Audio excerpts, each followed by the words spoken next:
Hey guys, I was talking to somebody earlier about the militia and whether George was actually a member of the militia in the state of Florida. So I thought I'd pull up the Florida state law that points out that George was in fact a member of the state militia. Under Florida statute 250.02, the militia consists of all able-bodied citizens, and a lot of people said, well, that's the National Guard, and the state has control of the National Guard, so that would be it. Well, number two says the organized militia is composed of the National Guard and any other organized military force that is authorized by law. But number three says the unorganized militia is composed of all persons who are subject to military duty but are not members of the organized militia. People who are subject to military duty are people who could be drafted. So if you're a person of the right age and you could be drafted, usually between the ages of 17 to 45, people who are required to serve in militia's functions, although everybody else is, of course, protected under the use of the Second Amendment as a right.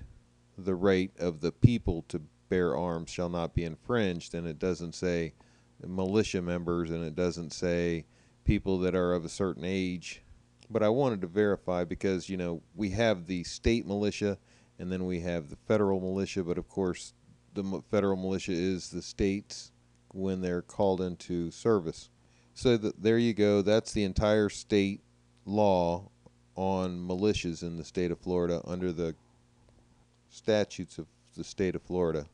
So George was a member of the unorganized militia, whether he knew it or not, because he was indeed subject to military duty. So he was at the right age group, and he was doing his job according to the Second Amendment. And that's what his job was watching out for his neighborhood and the people around him.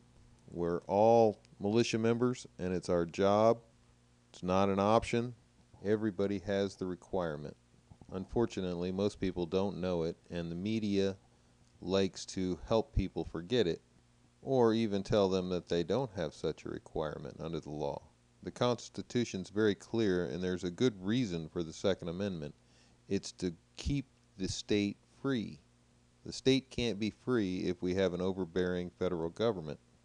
So we just keep the federal government honest by staying diligent, keeping our people armed and ready and protected. So good talking to you guys. Thanks a lot for listening. Don't forget to subscribe if you haven't already. Thumbs up the video if it's still available. Thanks a lot, guys. Talk to you later.